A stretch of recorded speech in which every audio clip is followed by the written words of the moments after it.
If we go back in history, and we find when Abu Bakr as-Siddiq went to buy Bilal ibn Rabah, Bilal was a slave owned by a non-Muslim. And the non-Muslim kept increasing the price, and Abu Bakr would agree, till I think he paid about 10,000 for him. And after he won the deal and set him free, the man said, if you asked for 1,000, I would have given him to you for 1,000. He's no use for me.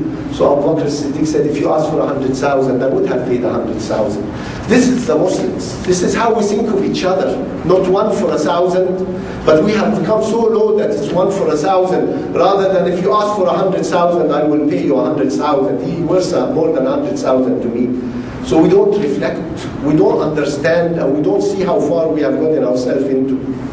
And in today's Star, the headlines, betrayed us, betrayed Islam. A Muslim brother is saying that his daughters betrayed Islam, subhanallah.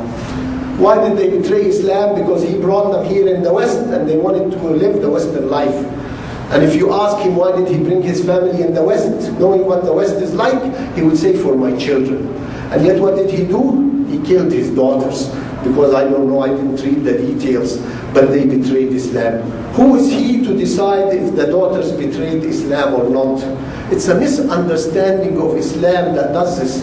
If we look at the time of Umar ibn Khattab radiallahu anhu, a lady had committed adultery and her uncle moved her to another city, and she did repentance to Allah, tawbah ilallah, and she became a good lady. And the man came to ask to marry her. So her uncle doesn't know what to do. Should he tell the man that she had committed a mistake before or not? So he goes to Umar ibn Khattab radiallahu anhu and says, my niece had committed a mistake, but now she's a good lady and she's doing well.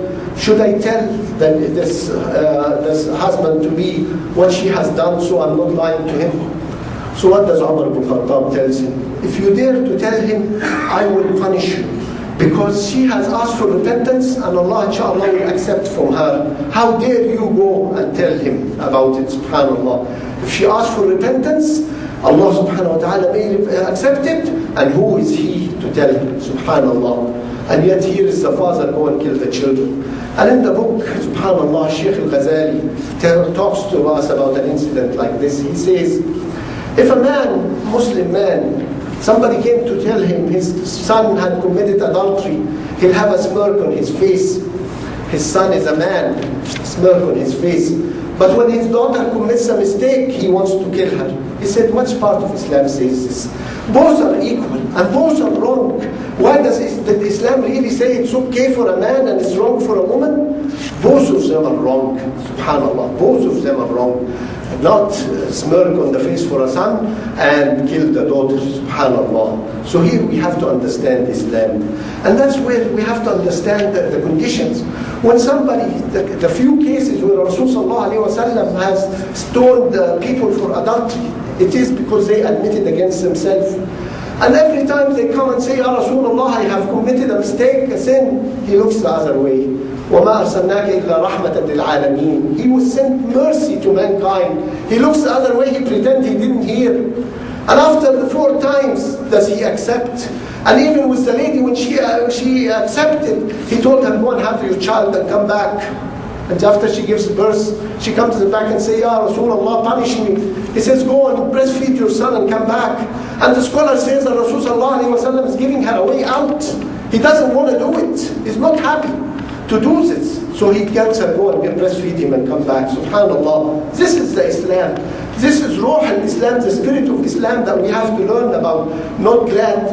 And as we said before, some people caught a thief and came happy to our Rasul sallallahu alayhi wa sallam. Ya Rasulullah, we caught him red in the act. He stole, cut his hand, Ya Rasulullah. So Rasul sallallahu alayhi wa sallam looks at them angry and says, you are the brothers of the devils.